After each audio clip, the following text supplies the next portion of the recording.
Hey everyone, founders, product managers, builders, welcome. Today's explainer tackles something that, let's be honest, literally makes or breaks a product launch. We're talking about how to test your product market fit without completely blowing your budget before you even get off the ground. Okay, let's dive right into this. Launching a new product is an incredibly exhilarating journey, right? But it's also a potentially very expensive reality. When you're just starting out, there is this desperate, almost undeniable temptation to rely entirely on free, organic social media to see if your product actually has legs. You really want to know, can you effectively test market fit for free? Section 1. The Organic Social Appeal. To really understand this temptation, let's put ourselves in the shoes of a scrappy startup. You've built something you believe in, resources are, well, incredibly tight, and you want to validate your product with the absolute minimum financial risk. The appeal makes total sense. First and foremost, you minimize costs, which every founder absolutely loves when testing the waters. But beyond just saving a buck, organic posting feels incredibly genuine. It builds authentic engagement and trust with your audience. You can easily gauge initial interest and gather direct feedback from your followers through comments, likes, and shares. It kind of feels like a massive win, right?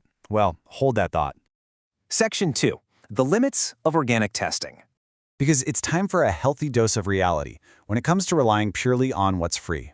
We have to look at the danger of the strictly organic route. Yes, you're minimizing costs and getting some of that authentic engagement, but that comes with a massive, massive caveat: audience bias and unpredictable metrics. The harsh truth is that your current followers might not actually be the ideal target audience for this specific new product. And because of that, your free posts often yield inconsistent, totally unreliable data that can lead your product roadmap completely astray.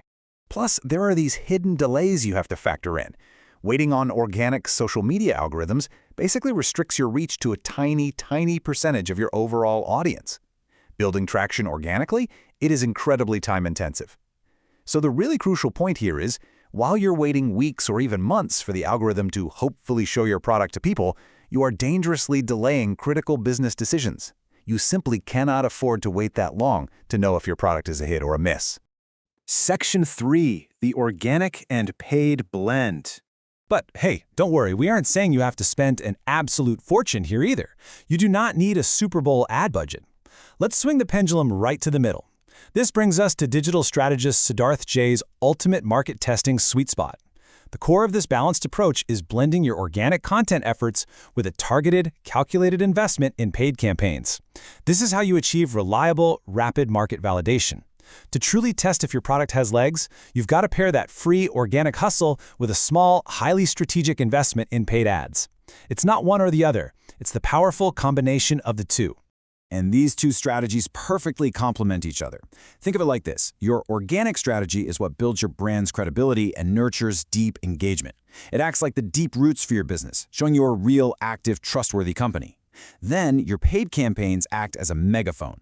They bring fresh, new eyeballs to your product and expand your reach to specific, ideal demographics that your organic posts just can't quite penetrate. The real magic of this hybrid approach, though, is the sheer speed and clarity it provides. By putting just a little bit of money behind your tests, you instantly speed up the results. And more importantly, it enables truly data-driven decisions. Spending a small amount buys you measurable, hard data. We're talking click-through rates and actual conversions. If your product completely misses the mark, you're going to know instantly, and you can pivot quickly rather than wasting valuable runway. Section 4. Steps for Effective Market Testing. So we understand the why. Let's shift gears and look at the how with a really actionable execution playbook. Siddharth lays out 5 crucial steps here. First, define your goals. Are you testing pricing, demand, or a specific new feature? Second, know your audience by digging into your analytics tools. Third, create engaging content that clearly highlights your unique value. Fourth, track your metrics. And fifth, iterate and improve. Whether you're tweaking a price point or adjusting a feature, tracking both your organic and paid data side by side is literally the only way to accurately refine your strategy. Section 5. The Final Verdict.